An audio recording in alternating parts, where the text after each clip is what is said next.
صلی علی محمد. غلامی چھوڑو، موقع مل گیا تو اس موقع کے میدان میں اتر جاؤ. مسجدیں کھلی ہیں، موقع پا کر مسجدوں کو آباد کرو. مسجدیں کھل گئی ہیں، مسجدوں کو آتے اور جاتے رہو، پیشاب کرنے کے واسطے نہیں، نماز پڑھنے کے لیے. عجیب ماحول بنا دیا ہے، پورا ملک غلام بن گیا، قوم غلام بن گئی. کھل گئی ہیں مسجدیں. بتا دو زمانے والے کو ہم قانون کا پالن بھی کرتے ہیں، قانون کا لحاظ بھی کرتے ہیں. مکروہ تحریمی ہے، ایسے بیچ میں ایک مسلح چھوڑ کر کھڑے ہونا مکروہ تحریمی ہے. پھر بھی حالات کو سامنے رکھ کر قانون کا پالن کرتے ہوئے ہم نے جتنا لحاظ کیا ہے اتنا لحاظ تو مندروں اور چرچوں اور گرجا گھروں میں نہیں ہو رہا ہے. اور کتنا جھکے. یہ بیچ میں جو ہے نا، جو خلا ہے نا، ایک آدمی اور دوسرے آدمی کے بیچ میں جو ایک مسلح اور دو مسلح کی جگہ جو چھوڑی جاتی ہے نا، یہ فقہ کی روشنی میں مکروہ تحریمی ہے. مکروہ تحریمی. آقا نے فرمایا صفوں میں مل کر کھڑو.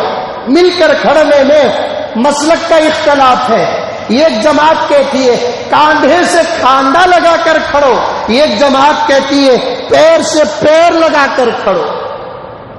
ان کے پاس بھی حدیث ہے، ان کے پاس بھی حدیث ہے. بعض لوگ حدیث کی تہ تک پہنچتے نہیں، بعض لوگ حدیث کے سمندر میں اتر کر فقہ اور مسائل کی موتیاں نکال لیتے ہیں. یہ ہمارے اپنے اندر کا مسئلہ اور اختلاف ہے. لیکن کسی مسئلے میں بیچ میں ایک مسلح کی جگہ چھوڑنے کا مسئلہ ہی نہیں ہے. چاہے وہ مسلک احناف ہو، مسلک شوافی ہو، مسلک حنابل ہو، مسلک مالکیہ ہو، مقلدین کے نزدیک ہو کہ غیر مقلدین کے نزدیک، بیچ میں ایک مسلح اور دو مسلح کی جگہ چھوڑنے کا مسئلہ نہیں ہے. 1450 سال سے باقاعدہ صفوں کے بیچ میں کوئی خلا نہیں ہے. آج بھی مکے کو جانے والے اور مدینے کو جانے والے، حج کرنے والے و عمرہ کرنے والے جب مکے مکرمہ میں اور مدینے منورہ میں نماز پڑھتے ہیں یا وہاں کے دوسرے اور شہروں میں نماز پڑھتے ہیں، وہاں کے ائمہ تو بالضرور اقامت کے بعد کہتے ہیں فسد الخلل، بیچ کی خالی جگہ کو چھوڑو اور بھرتی کرو. جن کے مسلک میں کاندھے سے کاندھا ملانا، وہ کاندھے سے کاندھا ملا کر کھڑ جاتے ہیں. جن کے مسلک میں پیروں سے پیر ملانا، ان کے مسلک میں پیروں سے پیر ملا کر کھڑے ہو جاتے. بیچ میں خالی جگہ نہیں چھوڑتے. بیچ میں خالی جگہ چھوڑنا ازروئے شرع مکروہ تحریمی ہے. پھر بھی حالات، ملک کا وزیر اعظم کیسا بھی کیوں نہ ہو، جب بات فائدے اور ضرورت کی کرتا ہے تو اسلام اس کی مخالفت نہیں کرتا، مسلمان اس کی مخالفت نہیں کرتا. کبھی کبھار ایسے لوگوں سے اچھی باتیں نکل جاتی ہے، اگر وہ بات ملک کی حفاظت کے لیے ہو ہم قبول کرنے پیچھے نہیں ہٹتے. نہیں، ڈسٹنس مینٹین کرو، ڈسٹنسنگ رکھو. ہم نے مخالفت نہیں کی این آر سی کی طرح، CAA کی طرح ہم نے مخالفت نہیں کی، طلاق بل کی طرح ہم نے مخالفت نہیں کی. کیوں؟ یہ ہمارے ملک کے فائدے کی بات ہے. علماء بیٹھے، کونسلر نہیں، MP نہیں، MLAs نہیں، چیئرمینس نہیں، علماء بیٹھے. علماء، کیونکہ یہ سب کام صرف علماء سے ہوں گے. علماء سے آ کر مسجدوں میں کیا کہتے ہیں، وہ بیلٹ دیکھنے کے لیے تو آ جائیں گے، لیکن مسئلے کون نکالے گا؟ علماء نکالیں گے مسائل. تو علماء بیٹھے. بھائی ڈسٹنس مینٹین کا بھی حکم آ گیا ہے، مسجدیں کھولنے کی بھی بات آ گئی ہے. کیا کیا جائے؟ حضرات علماء نے گئے سال پہلے پیچھے امام ابو حنیفہ کے پاس چلے گئے، امام شافعی کے پاس چلے گئے، امام مالک کے پاس چلے گئے، امام احمد بن حنبل کے پاس چلے گئے، ان کے سامنے خیالات میں آ کر، تصورات میں آ کر زانوی ادب کر کے بیٹھ گئے۔ پوچھا حضرت امام ابو حنیفہ سے، کیا فرماتا ہے آپ کا اجتہاد؟ اب حالات صورت حال ایسے ہے، کیا ڈسٹنس مینٹین کرے؟ مکروہ یہ تحریمی ہے، لیکن اس کے بغیر اجازت نہیں ملتی۔ اجازت ہے بحالت مجبوری، اس قسم کی اجازت شریعت دیتی ہے۔ الضرورات تبیح المحظورات کے تحت جتنی ضرورت اور گنجائش ہے اتنی اختیار کرو۔ لیکن ہم مسلمانوں میں سے بعض لوگ ایسا قانون کا پالن کر رہے ہیں، اللہ اللہ اللہ اللہ اللہ، آج سے 200 300 400 500 600 سال پہلے بھی وہ غلامی زمانے میں نہیں تھی جو غلامی آج نظر آ رہی ہے۔ ایک مسجد میں ابھی اسی حال ہفتے ظہر کی نماز پڑھنے کے لیے گیا، مسجد بہت بڑی عالی شان ہے، ظہر کی نماز ہوئی، صرف اندر کا جو حال ہے نا، جو ہمارا اس وقت حال ہے نا، اس کے 2 یا 2.5 حصے زیادہ ہے حال۔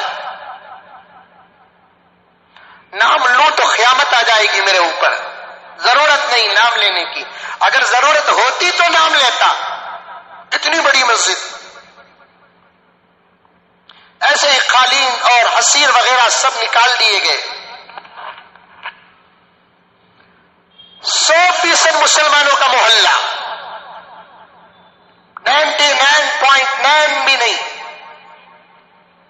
یہ گھر اس مسجد کے اطراف و اکناف غیر مسلم کا آپ نہیں بتا سکتے، اسی لیے تو میں 100% کا لفظ استعمال کر رہا ہوں۔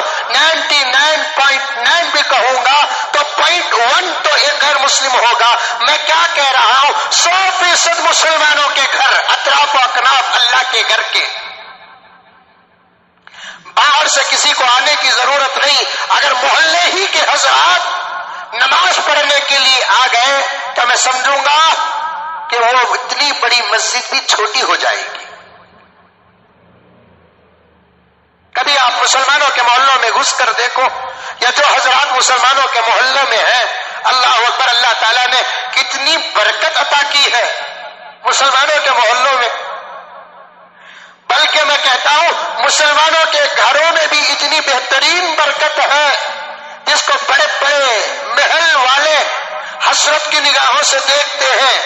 بعض امیر تو ایسے ہیں جن کا گھر 5 ایکڑ زمین پر ہے، 2-2 ہزار اسکوائر فٹ پر ہے، 4-4 5-5 بیڈ روم ہو کر بھی 2-2 بچے صرف ہیں، پھر بھی ان کا گھر ان کو چھوٹا نظر آ رہا ہے۔ اور 300 350 اسکوائر فٹ میں 1 bed room, 1 hall, 1 kitchen bath room بنایا ہوا گھر، جس میں مسلمان زندگی کر رہے ہیں، 5-6 افراد زندگی کر رہے ہیں۔ بھئی یہ گھر چھوٹا، افراد زیادہ، وہ گھر بڑا، افراد کم ہے، لیکن وہاں تنگی ہے، یہاں کسی قسم کی تنگی نظر نہیں آتی۔ یہ فلسفہ کسی غیر کو نہیں سمجھ میں آئے گا، مسلمان میں ہو اللہ والے کو نظر نہیں آئے گا۔ یہ فلسفہ سمجھ میں آئے گا تو اللہ والے کو سمجھ میں آئے گا۔ جگہ کا بڑا ہونا کمال نہیں، جگہ چھوٹی بھی ہو، ضرورتیں پوری ہو جائے، اسی کو وسیع گھر کہا جاتا ہے۔ مسلمانوں کے محلے دیکھو، چھوٹے چھوٹے گھر، گراؤنڈ فرسٹ سیکنڈ، 5-5 6-6 افراد، فل محلہ ہے۔ ایسے محلوں میں مسجدیں بڑی بڑی الحمدللہ ملے گی، لیکن مجھے ظہر کی نماز کو لاک ڈاؤن ختم ہونے کے بعد ابھی اسی ہفتے ظہر کی نماز اس مسجد میں پڑھنے کا جب مجھے موقع ملا تو واقعتاً سچ کہہ رہا ہوں، اللہ کے گھر میں بیٹھ کر کہہ رہا ہوں، جمعے کے موقع پر کہہ رہا ہوں، میرے ان جملوں کا جواب میرے رب کو دینا ہے کہ مجھے پوری نماز میں رونا آ گیا کہ اللہ تیرا گھر کتنا بڑا ہے لیکن نمازیوں کی تعداد کتنی مختصر ہے۔ اتنی بڑی مسجد میں 2 صف بھی نمازی نہیں ہے، 2 صف۔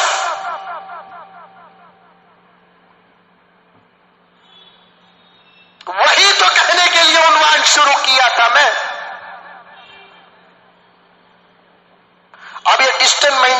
یہ جو بیچ میں فاصلہ ہے، اس فاصلے کا استعمال کرتے ہوئے 3.5 صف بنی ہے. اگر فاصلہ ختم کر دیا جائے تو 2 صف بھی نہیں. یہ حال بنا رکھا ہے قوم نے اللہ کے گھروں کا. مسجد کی 2 صفوں کو آباد کرنے کے لیے سوال پر سوال کرتے رہے، کب کھلیں گے، کب کھلیں گے، کب کھلیں گے.